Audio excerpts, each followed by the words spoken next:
Okay, so just to start with, what are you currently doing in terms of your work? What do you do day to day? Okay, so I have my overall mission, I would say, in life is to move people closer to Allah. And what I've found is I wanted to do it with something I'm passionate about. So the thing I'm most passionate about is actually growth and development. So my whole life, alhamdulillah, right now is focused on growing and developing myself, growing and developing other people, and growing and developing businesses.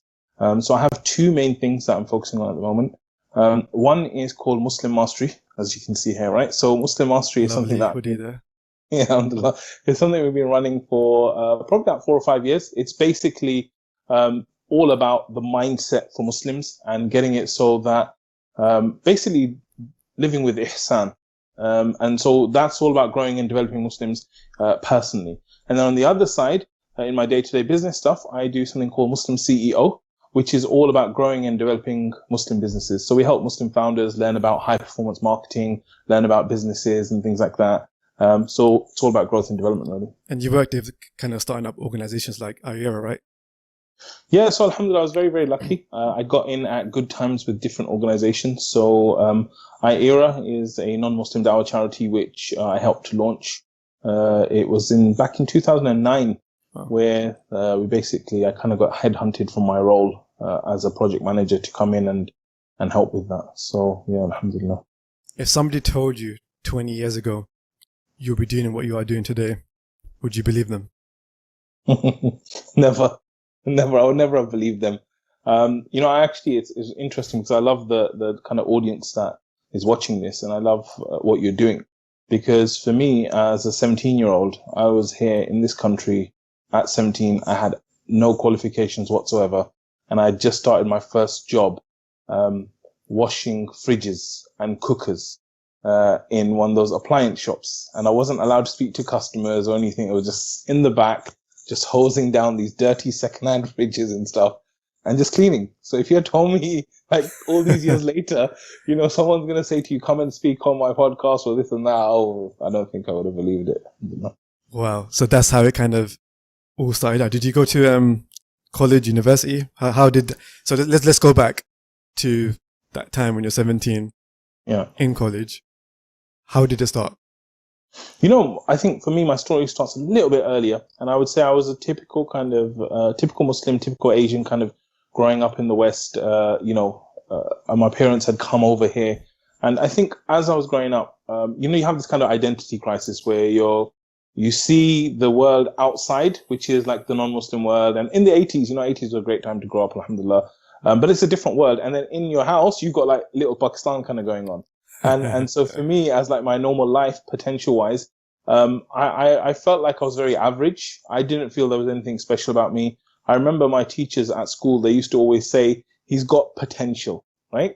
And that word potential for me, it was kind of offensive as a child because they never said like, this guy's great at this or he's very good. Like, they would say he's good behaved, but from my like achievement perspective, they would just say he's got potential, meaning maybe one day he'll do something, right? They said that to me as well. Yeah, exactly. So they kind of use that as a negative thing. And I think, obviously someone pointed out to me, well, they were right now when I look at things now, but I don't think they meant it in that way, right? So for me, as an average kid growing up, I didn't really think about anything. Like, obviously we had the usual Asian parent mentality, get high results, get high marks, all that kind of stuff. But I didn't think very much of myself. And I think one of the big turning points in my life is at the age of 15, my dad basically said, we're going to go and live in Pakistan. Right. So I've lived in the UK my whole life. I was born there, but I came over here when I was 1 year old. So practically I lived here my whole life. Yeah. My dad's right. As a teenager, we're going to leave this country and we're just going to go to another country completely.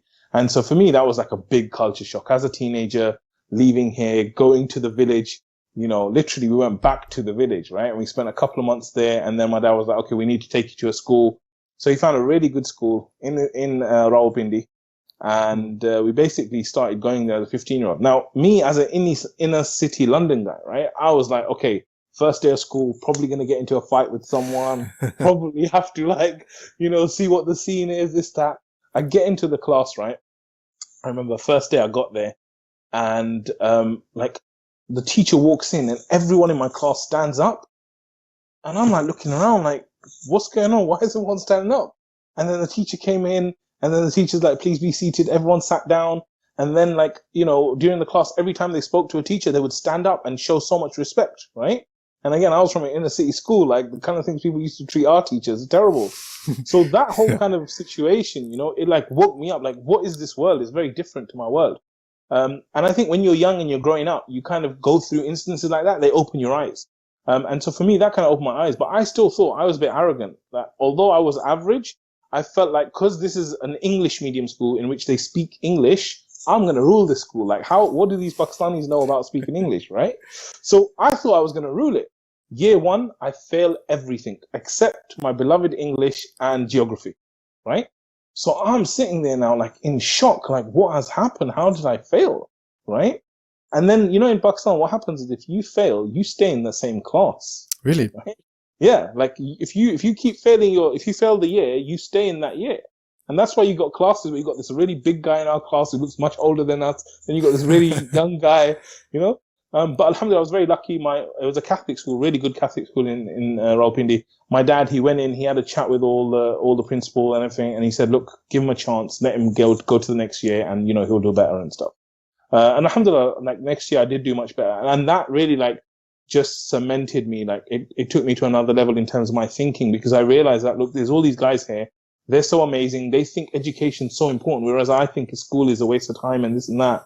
And it just got me thinking so differently about education. And also the way that So do you feel like you kind of valued education a lot more because of that? Oh, completely. It turned my mind around about education and development and growth and all this stuff, especially because I realized that these kids were like, you know, I thought they were inferior because they were from Pakistan, but they were actually far ahead of me, you know.